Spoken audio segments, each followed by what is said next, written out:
Good morning, good afternoon, good evening, wherever you might possibly be upon the globe. I'm Edward McNair, the Executive Director of NANOG, and I'm going to take a few moments leading into the community meeting, just talking about a few updates regarding to the organization itself. So strategic plan updates. For simplicity, we narrowed our strategic plan into three key areas: education, experience, meeting experience, and online collaboration. I won't go into details about the strategic plan, but you can follow this link that's sitting listed below at nanog.org/strategic-plan. Another piece that we built out of the strategic plan was a strategic timeline. This encompasses going back from our meeting at NANOG 73, moving all the way forward to NANOG 75. And the purpose of this strategic timeline is to see what things we've achieved for our community and what things we're going to push forward for the benefit of our community.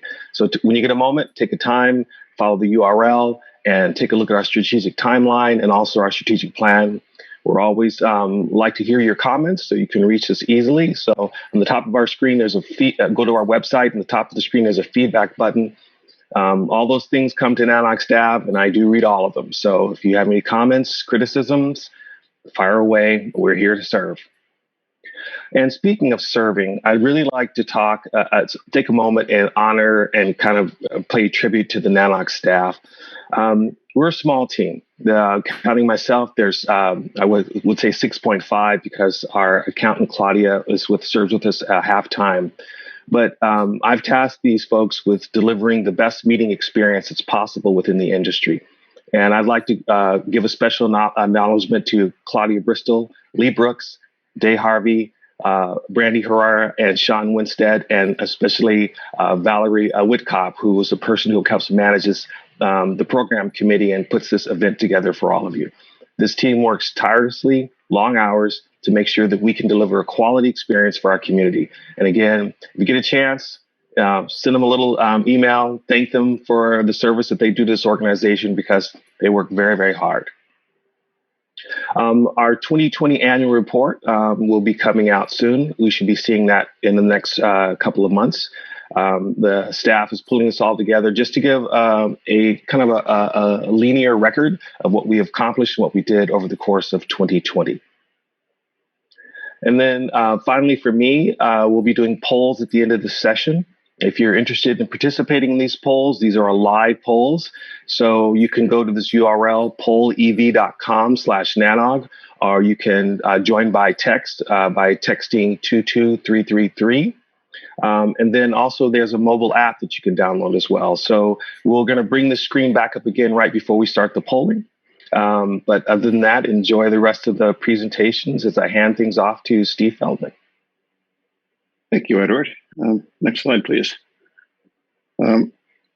So at the end of NANOG, whichever one we just did in San Francisco, at the end of every NANOG, we have a program committee sort of get together to review what happened and talk about what we're going to do next time.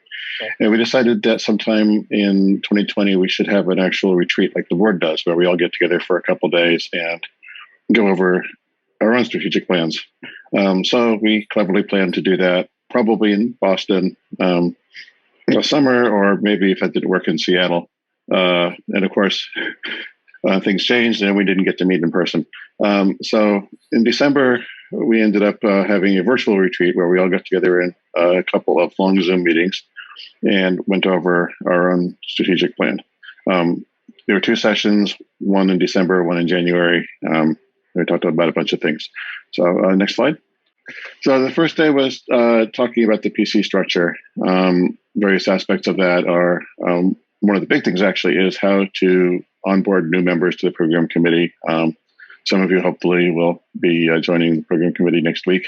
And we want you to get up to speed as quickly as possible and able to contribute. So we talked about a few things like fixing our documentation. The PC handbook is a living document that's been around for years, but it rapidly gets out of date if people don't pay attention to it. So we formed a group that will go through and review and update it to reflect current reality. And we also talked a bit about a mentorship program for new PC members. We did that somewhat informally last year, and it seemed to have worked really well. So we want to keep doing that.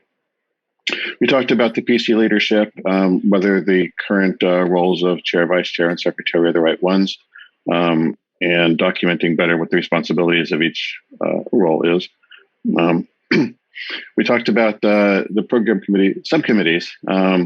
We have a bunch of subcommittees, some of which do a lot, and some, frankly, don't do anything at all. So we talked about reorganizing those to optimize our effort. And we actually came up with a new one, which we'll talk about in a few moments. We also talked about the general need to have a diversity of skills and perspectives on the PC. If we all think alike, then the program will be pretty bland. But if we have people with different skill sets, people with different industry perspectives, then we can cover a lot of ground and have what we hope is a very good program. The second day, we talked about a few other things. We talked about the meeting format, in particular, how we're going to deal with hybrid meetings once we get to do those. We have right now are optimizing for the remote audience, which means that we have limited amount of program time in the day. We have to make it so that people on the east and west coast of the U.S. can or Canada can join productively. We also want to start setting aside specific time slots for training and tutorials as that works its way back into the program. We talked about soliciting talks and soliciting speakers. We want to expand both the topics that we can cover and the pool of speakers that we have. We want to document and standardize how we rate the talks and how we review the talk slides to make sure they meet our standards. And ultimately, this all comes into figuring out what the program committee's strategic vision is. So that's something that PC will be working on over the next year as well, is articulating an actual vision and making sure it's incorporated with the organization's vision as a whole. So with that, I would like to pass it on to Liz Culley, who is the chair of a new subcommittee, which is doing some data analysis. So Liz, please take it away. Thanks, Steve. So for the past 26 years, NANOG has been building a repository of presentations, tracks, and tutorials, and lightning talks, also keynote speeches that is utterly unique, valuable, and authoritative. NANOG has a long and really brilliant history of hosting the voices and wisdom of those who are building and maintaining the internet, and of, in some cases, being a primary source of record for internet events. So I know that lots of us have searched around for a specific talk we remember hearing at a NANOG a long time ago, because what comes up in NANOG is often on the leading edge of technology trends that we depend on for knowledge when they do come up. So this project that I'll be discussing is really to mine that repository, to understand what this community cares about so that we can continue to deliver what this community needs to keep up with the onslaught of demand. So what we are doing right now is cataloging every one of those talks, keynotes, lightning talks, tracks and tutorials, so that we have a single place where we have a record of them. In addition to just cataloging, we're tagging every record with the relevant metadata that will help, and this will help us in a lot of ways. Number one, once we have this done, we'll be able to provide an intuitive web page of popular topics with links to the YouTube videos and their slide decks.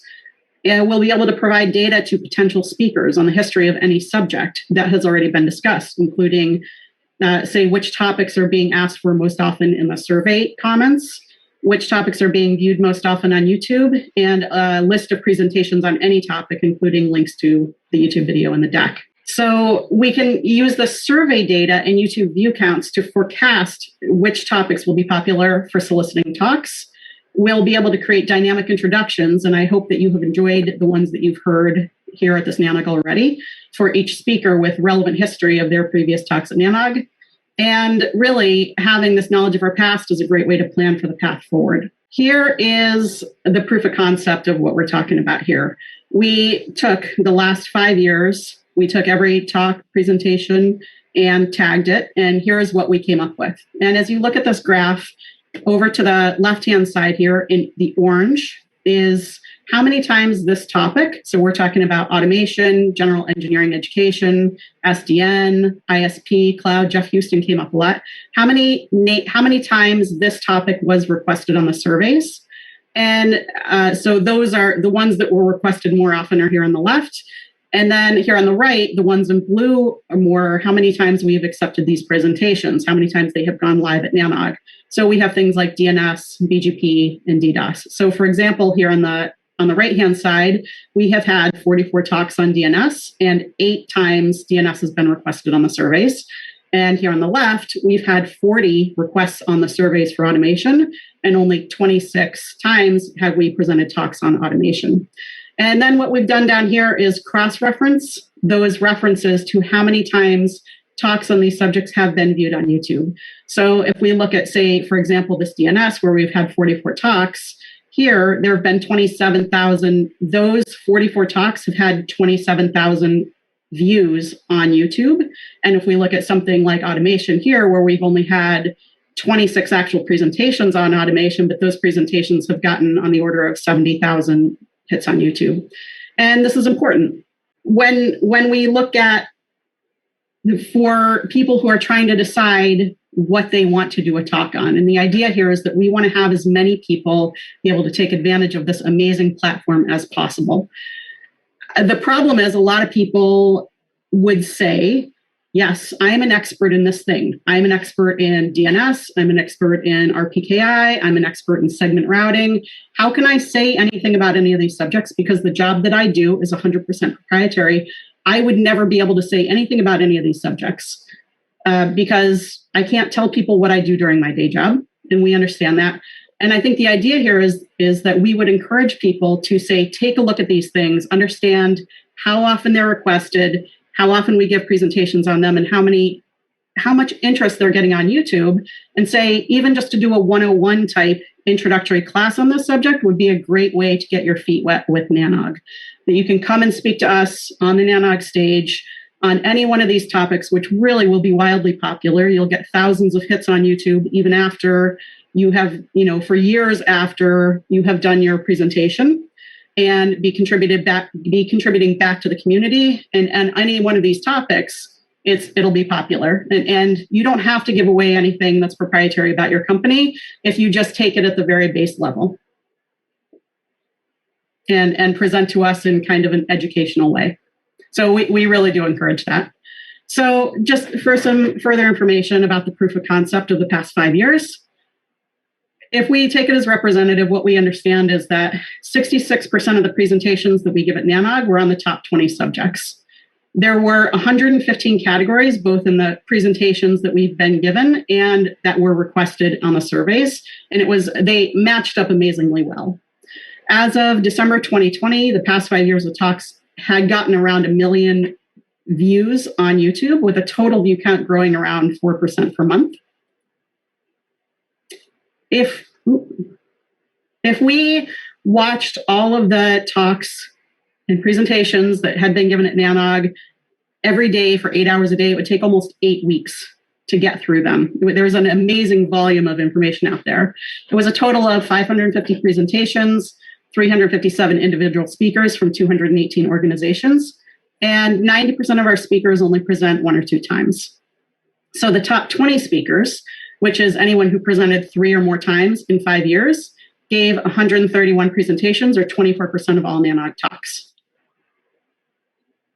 So looking forward, I wanted to first give a huge thanks to Jeff Bartig, Anna Valsami, and Valerie Whitcott.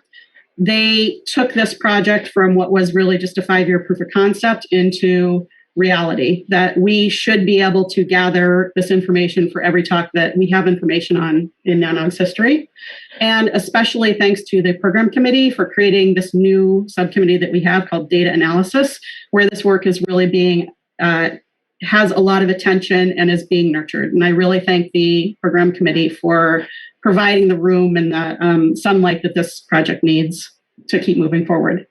So with regards to progress, currently we have around 1,300 talks kind of recorded and tagged. Ultimately, do the math, we expect around 30 talks per NANOG. We expect there to be around 2,100 agenda items, but the problem is the easy part is done. One thing that happened when we started moving out of the proof of concept 5-year phase into the let's do all of NANOG phase Anna and Valerie who jumped right in there and rolled up, we rolled up our sleeves and said, okay, we're just going to do this. Jeff Bartig looked, he noped out of the whole thing and said, this obviously needs to be automated, and came up with a script to download a bunch of stuff from YouTube. So that made that part of it much easier. The problem is that now that part's done, there's a lot of stuff that is still on the agendas that we obviously needs to be gone through one by one. And that's where we're at right now. There's still a lot of heavy lifting with this. So that really brings us to where we're at right now. We are in the midst of this project. There's a lot of heavy lifting left to do, but while we're doing it, we would love to hear from you. What else would you as our attendees like to see? Thank you. Hello, everyone. Let's go in and jump in and get a few poll questions answered. Again, here's where you would pop in to get the access for the polls. I'll give about 10 seconds for everyone to kind of jump in and get yourselves ready. Responding to these is very helpful for us. It helps us get data so we can better serve you. So I'll go on now to the first question. And the first question is, what topics would you like to hear more about at NANOG conferences? And this is live, as you guys are giving feedback, it will be up here live on the screen here. So we'll give this about a minute, and then I'll shift to the next slide, which will deactivate that this particular poll question and move to the next poll question.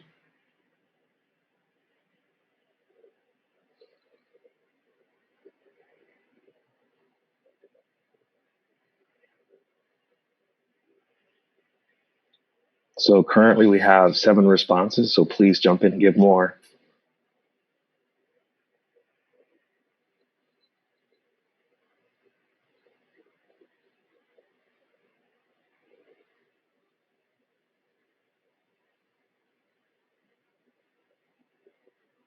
Again, we appreciate your feedback. It helps us a great deal in terms of serving our community.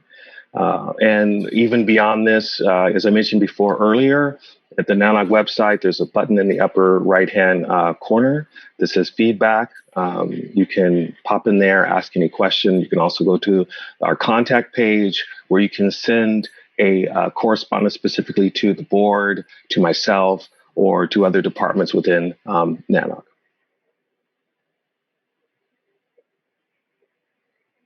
Okay, we'll give it a few more. We're now popping up around 55 responses. And again, we appreciate the feedback.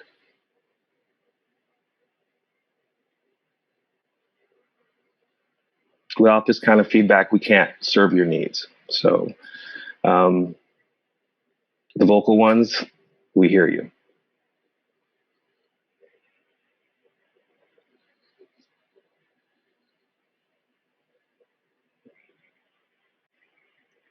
Give it another 10 seconds, and then I'll shift to the next poll question.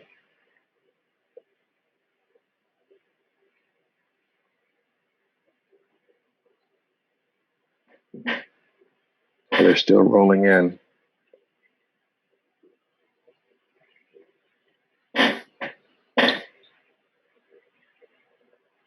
There's nothing like community feedback.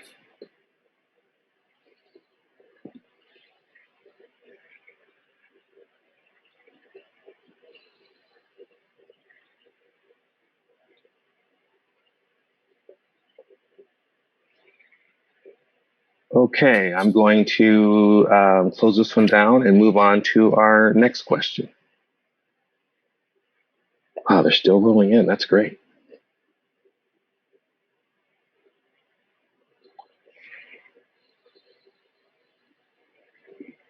All right, our next question. Are you planning to attend in person for NANOG, I guess that'd be 82 in Minneapolis?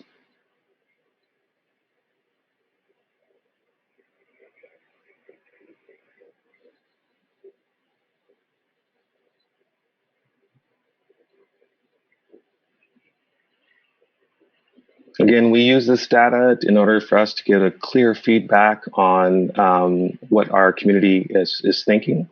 And we also, in addition to these polls, we have surveys. If you can go ahead and fill out those surveys and give us feedback about the conference and what you've experienced.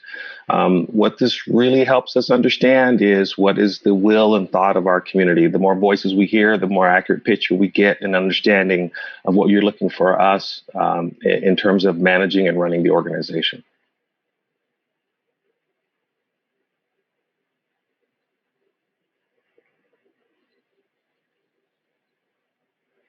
Currently up to 53 responses. We had 104 in the previous one. Again, the more data we get, the better for us. Or actually, even the better for you.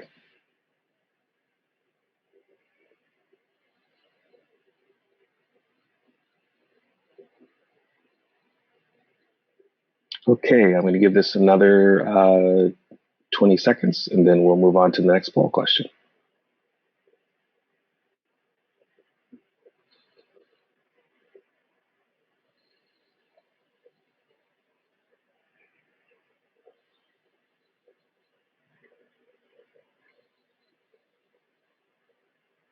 Okay, I will move on to the next question. And similar to the other, how many are planning to attend NANOG 83 in Toronto?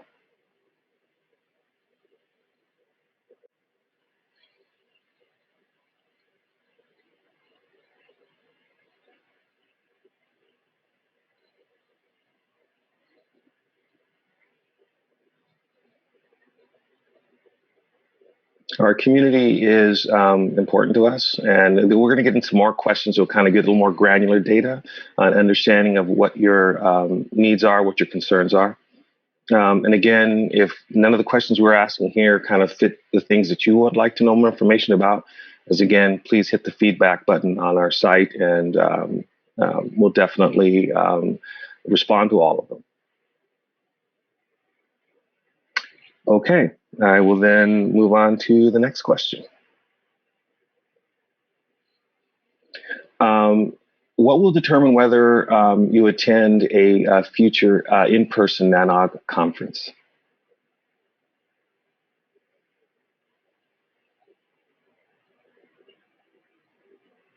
We know that the experiences over the past year regarding COVID has made some a serious impact on our community and the world as a whole.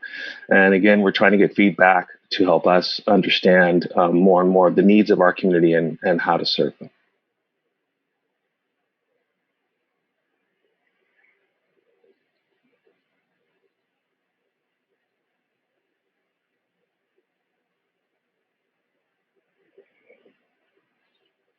And again, thank you all for your responses. This does help a lot.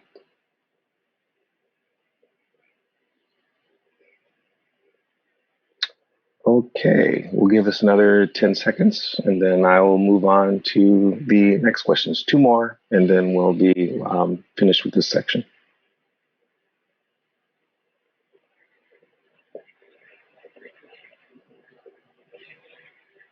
All right, moving on to the next question. So, out of curiosity, have you taken the COVID-19 vaccine?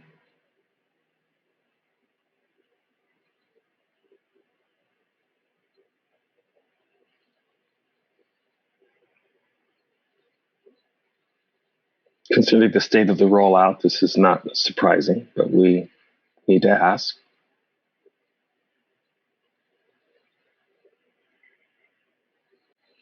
Give it a little more time, then we'll switch to the final question.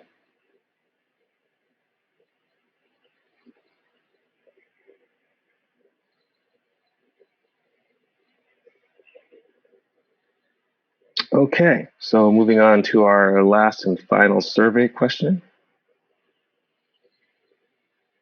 Are you planning to take the COVID-19 vaccine?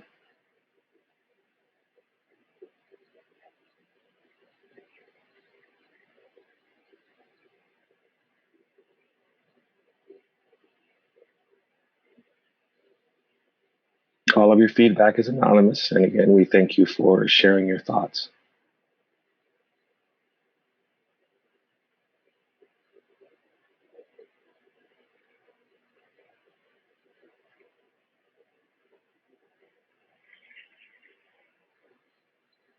Okay, so for a matter of time, we're going to close this out, and then go on to any open Q&A that the audience might have.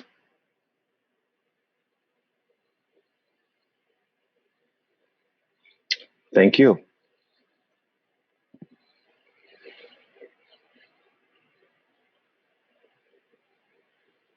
So on to you, Michael. Hi.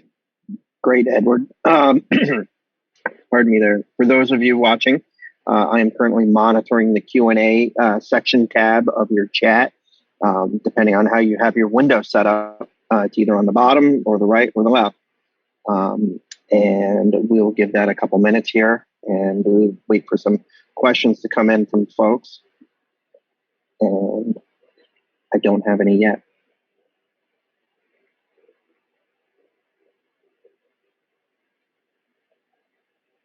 No questions means we're informing you, keep people up to date.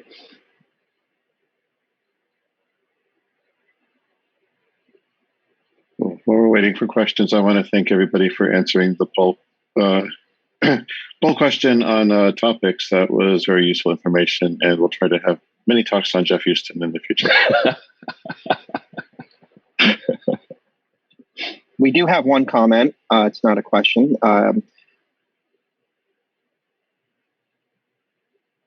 The program analysis was brilliant. Thank you.